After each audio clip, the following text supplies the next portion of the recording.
మాజీ ప్రధాని మన్మోహన్ సింగ్ ఇక లేరు.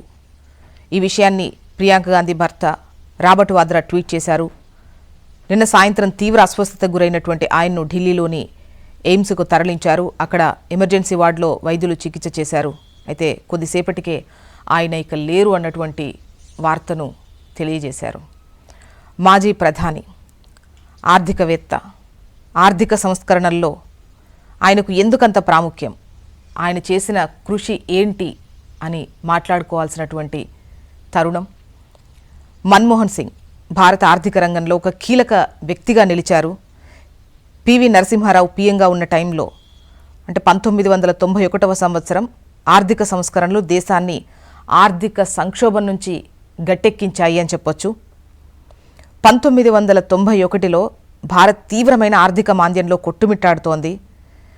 ఫారెక్స్ రిజర్వ్స్ అత్యంత తక్కువగా ఉన్నటువంటి టైం అది.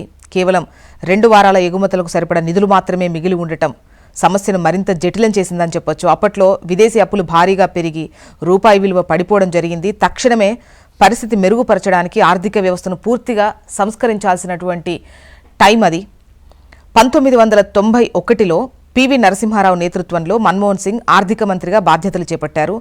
ఆయన తీసుకున్న కొన్ని ప్రధాన నిర్ణయాల గురించి మనం మాట్లాడుకున్నట్టయితే లిబరలైజేషన్, గ్లోబలైజేషన్, ప్రైవేటీకరణ ఈ అంశాల గురించి ఖచ్చితంగా మాట్లాడుకోవాలి. భారత ఆర్థిక వ్యవస్థను మరింత స్వేచ్ఛగా మార్చడం, వ్యాపారాలకు అవసరమైనటువంటి కంట్రోలింగ్స్ ఏవైతే ఉన్నాయో వాటిని తొలగించడం, విదేశీ పెట్టుబడుల కోసం ఆకర్షణ, బహుళజాతి కంపెనీలు భారత మార్కెట్లో ప్రవేశించేందుకు ఇచ్చినటువంటి పర్మిషన్స్ కావచ్చు. మరోవైపు ప్రైవేటీకరణ గురించి చెప్పుకుంటే ప్రభుత్వ రంగ సంస్థలలో ప్రైవేట్ సంస్థల భాగస్వామ్యాన్ని కూడా ప్రోత్సహించినటువంటి తీరు, ఎగుమతులను ప్రోత్సహించడానికి ఎగుమతి ఉత్పత్తులపై ఏవైతే పరిమితులు ఉంటాయో వాటిని తగ్గించారు. రూపాయి విలువ తగ్గించడం ద్వారా విదేశీ మార్కెట్లో భారత ఉత్పత్తులకు డిమాండ్ పెంచారు. బడ్జెట్లో విధానపరమైన మార్పులు చేసి రుణదాతల నుంచి విదేశీ రుణాలను పొందారు. దాని ఫలితమే భారత ఆర్థిక వృద్ధి రేటు 3% ఉండగా ఈ సంస్కరణల ద్వారా సుమారు 7% పెరిగింది అని చెప్పొచ్చు. ఎఫ్డిఐ భారీగా పెరిగింది. వివిధ రంగాల్లో ఉద్యోగాల సంఖ్య పెరిగింది. ఐటీ, మ్యానుఫ్యాక్చరింగ్, టెలికమ్యూనికేషన్ రంగాల్లో విస్తృత అవకాశాలు వచ్చాయి. ప్రస్తుతం ఉన్నటువంటి ఐటీ రంగ అభివృద్ధి ఆ కాలంలో తీసుకున్నటువంటి నిర్ణయాలే పునాదులుగా నిలిచాయని చెప్పొచ్చు. ఈ సంస్కరణల వల్ల భారతదేశం గ్లోబల్ ఆర్థిక వ్యవస్థలో కీలక పాత్రను పోషించడం మొదలుపెట్టింది. మధ్యతరగతి ఆదాయం పెరిగింది, వినియోగం పెరిగింది. భారత్లో పోటీ పెరిగి వినియోగదారులకు నాణ్యమైన ఉత్పత్తులు తక్కువ ధరకు అందుబాటులోకి వచ్చాయి.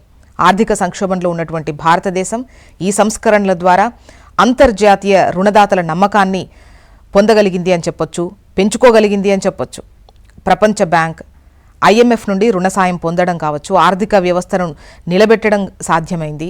భారత రూపాయిపై ఒక విశ్వాసం పెరిగింది.